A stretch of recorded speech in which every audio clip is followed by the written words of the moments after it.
She walked out of the bar angry, not afraid, not running, just furious. Friends watched her storm into the darkness, convinced she'd cool off, convinced she'd make it home. By the next afternoon, a farmer would find her body in a field, beaten, strangled, and stripped of dignity, with clear evidence she had fought desperately to survive. Police would almost ruin the wrong man's life. Technology would nearly mislead justice. And a stranger, one no one noticed at closing time, would turn out to be a killer hiding in plain sight.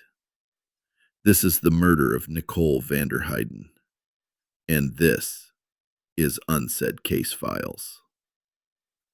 Nicole VanderHeyden, known to friends and family as Nikki, was 31 years old, a mother of 3, a woman described as bright, warm, and fiercely loyal to the people she loved. She had 2 older children from a previous marriage, Michaela and Tyler, and a 6-month-old baby, Dylan, with her boyfriend, Doug Dietrie. Nikki loved the outdoors, she loved music, and she loved her kids, in the way only a mother juggling exhaustion and devotion can. To the people who knew her, Nikki was light, a presence, someone you noticed when she entered a room. On the night of May 20th, 2016, Nikki made a rare decision: to let loose. It was a warm spring Friday in Green Bay, Wisconsin. Nikki and Doug arranged a babysitter at the last minute and met friends at a bar called The Watering Hole, where a Steel Panther concert was playing nearby. Alcohol flowed, music blared, and tension quietly simmered. Doug ran into people he knew from high school, including another woman. To Nikki, already drinking heavily, it looked like flirting. By the time the group decided to head to another bar, the Sardine Can, Nikki was angry. Doug stayed behind to finish a conversation. Nikki went ahead with friends. Security cameras later showed her inside the Sardine Can around 11:15 p.m. She appeared upset, texting constantly. The messages were heated. "Who is the bitch you're talking to?" Accusations of cheating. Accusations of abuse. Doug didn't respond fast enough. Around 11:45 p.m., Nikki stood up, furious, and walked out. A friend, Aaron Glinsky, followed her. Outside the Sardine Can, Aaron tried to stop her. He urged her to come back, offered to call a cab. Nikki refused. An argument followed, brief, heated, physical. Aaron later told police Nikki struck him. Within 3 minutes, security cameras showed Aaron returning to the bar, alone. Nikki walked away on foot. She vanished into the night. At 12:18 a.m., Doug finally arrived at the Sardine Can with his friend Greg. But instead of searching, they drank. They stayed until 2:15 a.m. It would later raise questions. Serious questions. The next afternoon, May 21st, 2016, a farmer walking his land noticed something in the weeds. At first, he thought it was a deer. Then he saw blonde hair. "Oh God," he told the 911 dispatcher.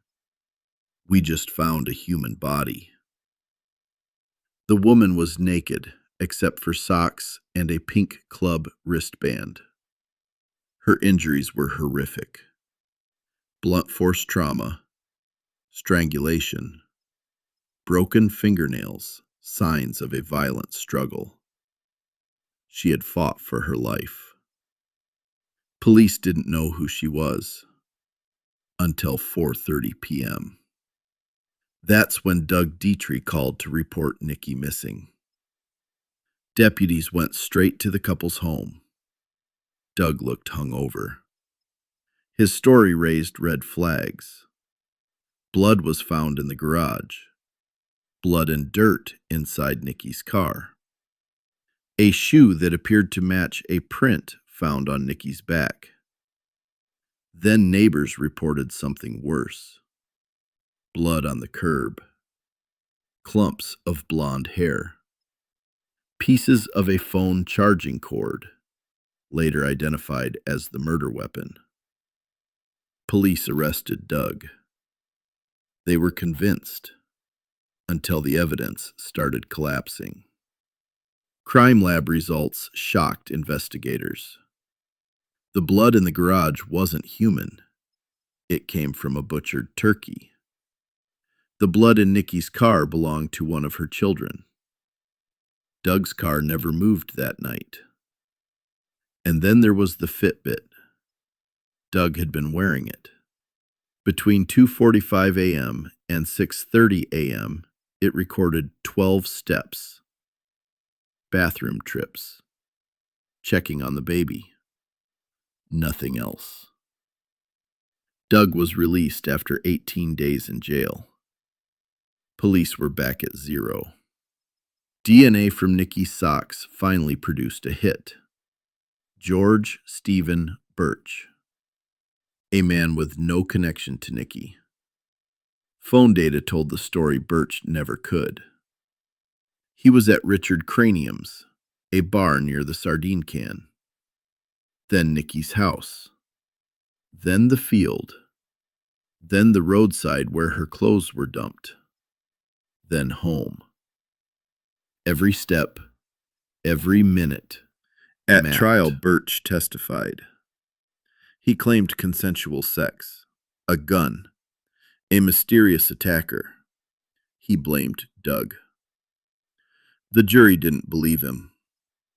After 9 days of testimony and 50 witnesses, they convicted George Birch of first-degree intentional homicide. Life without parole. Years later, the court ordered restitution for lost wages, funeral costs, counseling, a headstone. Birch earns $8 a month in prison. But the court ruled, accountability doesn't disappear with incarceration. Nicole VanderHeyden was 31, a mother, a daughter, a woman who walked away angry and never made it home. Justice came late, but it came. And still, nothing brings her back. This has been Unsaid Case Files, where the silence tells the story. If you or someone you love is experiencing domestic conflict or feels unsafe walking home alone, help is available. Good night.